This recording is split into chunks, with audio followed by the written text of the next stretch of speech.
cultivo, y bueno, y eso es uno de los... ¿Los animales se adaptan a cualquier lugar? ¿Puede dejar su hábitat? Los animales, capaz que en lugares de transición se le dicen, como ven, capaz que en esos lugares donde hay chacra, vamos a ver especies que no vemos acá. Cuando hay un pequeño impacto, como que el animal se adapta bien, pero cuando ya es mucho, ya termina desapareciendo, pero hay un nivel de adaptación. Por ejemplo, lo vemos muy común con el tema de los pajaritos que están ahí en la zona de camping, que ya están acostumbrados al tema del alimento. Lo que puede pasar en algunos animales que no están acostumbrados, por ejemplo, si nosotros a un oso hormiguero le damos una galletita, es muy probable que le terminemos destruyendo el aparato digestivo, porque está preparado para comer hormigas y termitas. Pero siempre hay una pequeña adaptación y el que no se puede adaptar termina muriendo, ¿no? Y desapareciendo de esa especie. Y ahora con el tema de la primavera, porque ustedes notaron muchos pajaritos que llegaron, mucha población, ¿cómo se dice? Sí, lo que sí, cuando empieza el verdor y la floración, empieza el tema de la polinización de las abejas, los picaflores también, empiezan capaz que los vientos, donde eso ayuda a la propagación de diferentes semillas, ¿no? Porque recordemos que las semillas pueden propagarse tanto por el agua, por ejemplo, ese arbolito de ahí que es el ingá, suele crecer a orillas del río, y la semilla cae en el río, y el río por la misma corriente lo va desplazando en otros lugares. Por ejemplo, no sé, el apacho tiene una vaina y dentro de la vaina tiene semillas saladas que los vientos de septiembre le ayudan a propagarse. Eso tiene mucho que ver el tema de cómo se propagan los animales y en qué época lo hacen y qué necesitan para germinar. Muchos árboles necesitan mucho calor, entonces lo que va a pasar es van a semillar en época de calor, que es en verano. Muchos capaz que necesitan frío, lo van a hacer en la época de invierno. Esos son detalles de la naturaleza que uno, conviviendo en ella, puede percibir también. ¿Cuáles son los árboles que necesitan frío?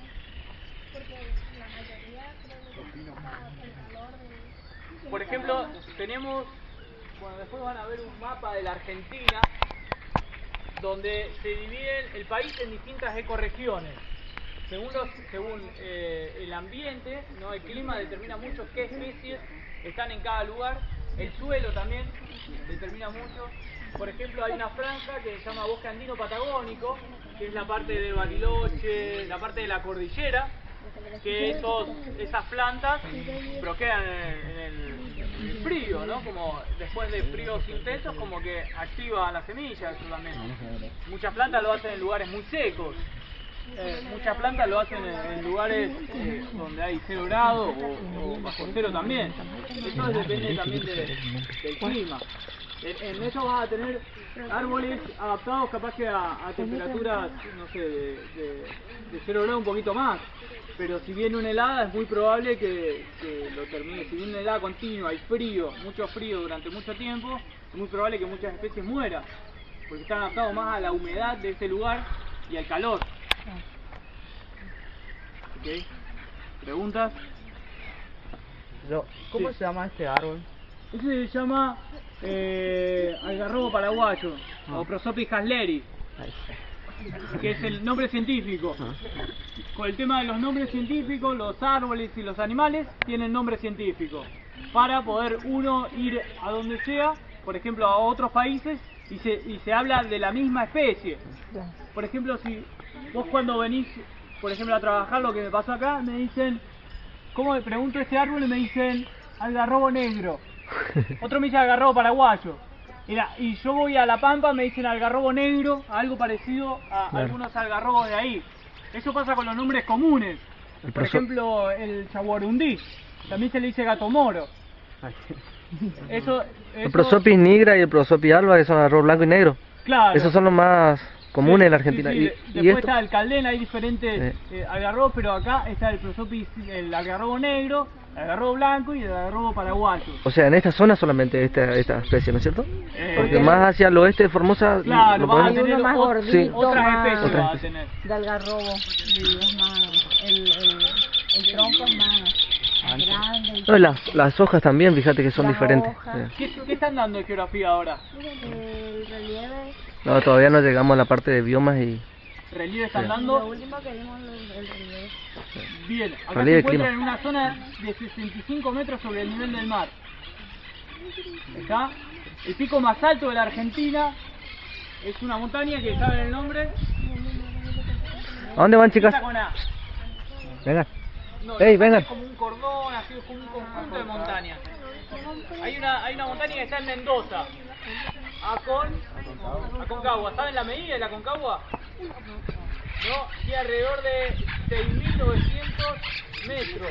Es el pico más alto de Sudamérica. Más por la zona de Salta van a encontrar picos de 6.700, 6.800, 6.500. Más en la zona de Mendoza, un poquito más arriba. Acá estábamos, imagínense, a 65 metros sobre el nivel del mar. Es casi nada comparado a otros lugares. Y el país va creciendo, ¿no? De la parte del mar hacia la cordillera va graduando la altura. ¿Alguna otra pregunta? ¿Está? Sí, como poder se puede, pero tenés probabilidades que te muerdan las pirañas. Ayer hubo gente, por ejemplo, ayer fue el día de la primavera. ¿Eh? No, la parte más profunda de unos 2,50 metros en el medio. Después en la parte de la costa es más que nada, debe llegar hasta la cintura. Un poquito más.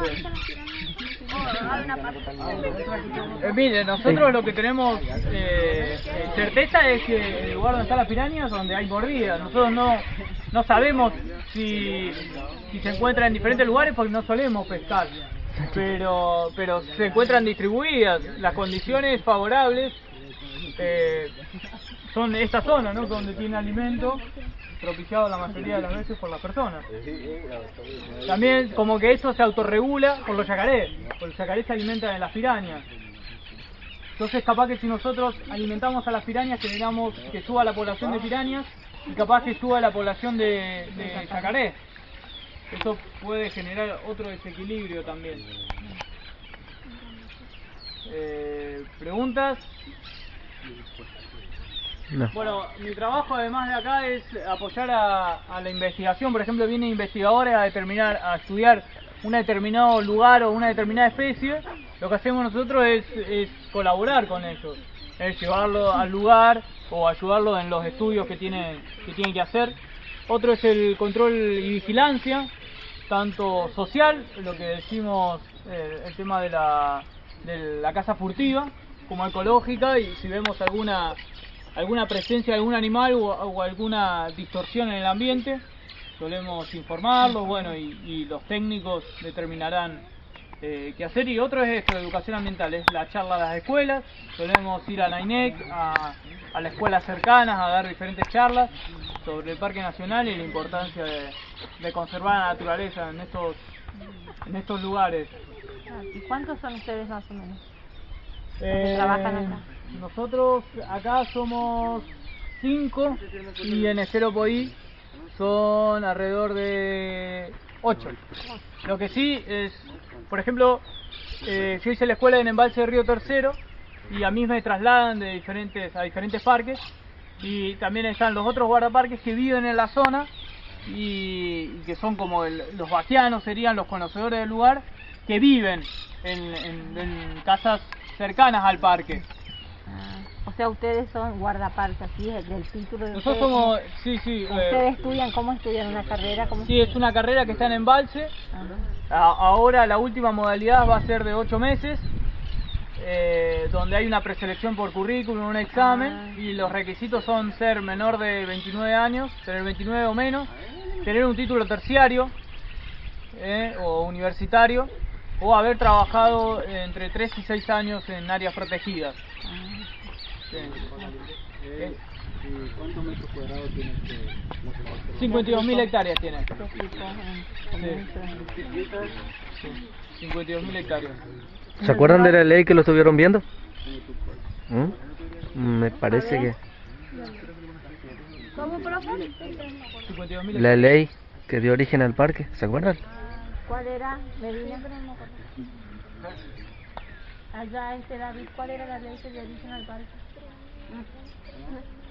Porque era marino. No dice nada, sino saber que es un dato tradicional. Primero, antes era una estancia eso, se creó en 1951. Antes pertenecía a Parajón, la mayoría de las extensiones. Más que nada este lugar por la importancia que tiene a nivel de las aves. Este parque nacional es el tercero en importancia de especies de aves. Por ejemplo, primero está Iguazú, las cataratas, después está Calilegua, que está en Jujuy, y después está este parque. Tiene alrededor de 380 especies de aves. Eso quiere decir que, por ejemplo, la cotorra es una especie, después tenemos algunos pajaritos del tordo músico, otra especie, así 380. Y se estima que se tiene que determinar la presencia de un par más que van a llegar a 420. Ese es el cardenilla, vamos a ver, ese es el tordo músico. Vamos a ver diferentes especies en un solo lugar. Si ustedes se ponen a contar, puede ser que vea alrededor de 20 en este lugar. Y si cuentan el tema de la laguna y están un par de días, pueden llegar a ver alrededor de 100 aves. Solamente, miren, en este lugar, en este punto, imagínense el resto. Imagínense la importancia que tiene. Esto es nombrado AICA, es un sitio de importancia para el avistaje de aves. Hay diferentes sitios AICA en todo el país. También el sitio Ramsar, decíamos que alrededor del mundo hay 1200 nada más. Y uno de los lugares es este. Lo que puede pasar es algunos animales que no están acostumbrados. Por ejemplo, si nosotros a un oso hormiguero le damos una galletita, es muy probable que le terminemos destruyendo el aparato digestivo, porque está preparado para comer hormigas y termitas. Pero siempre hay una pequeña adaptación y el que no se puede adaptar termina muriendo, ¿no? Y desapareciendo de esa especie. Y ahora con el tema de la primavera, porque ustedes notaron muchos pajaritos que llegaron, mucha población. Es que en esos lugares donde hay chacra, vamos a ver especies que no vemos acá. Cuando hay un pequeño impacto, como que el animal se adapta bien, pero cuando ya es mucho, ya termina desapareciendo, pero hay un nivel de adaptación. Por ejemplo, lo vemos muy común con el tema de los pajaritos que están ahí en la zona de camping, que ya están acostumbrados al tema del alimento. El cultivo, y bueno, y eso es uno de los... ¿Los animales se adaptan a cualquier lugar? ¿Puede dejar su hábitat? Los animales, capaz que en lugares de transición se le dicen, como ven, capaz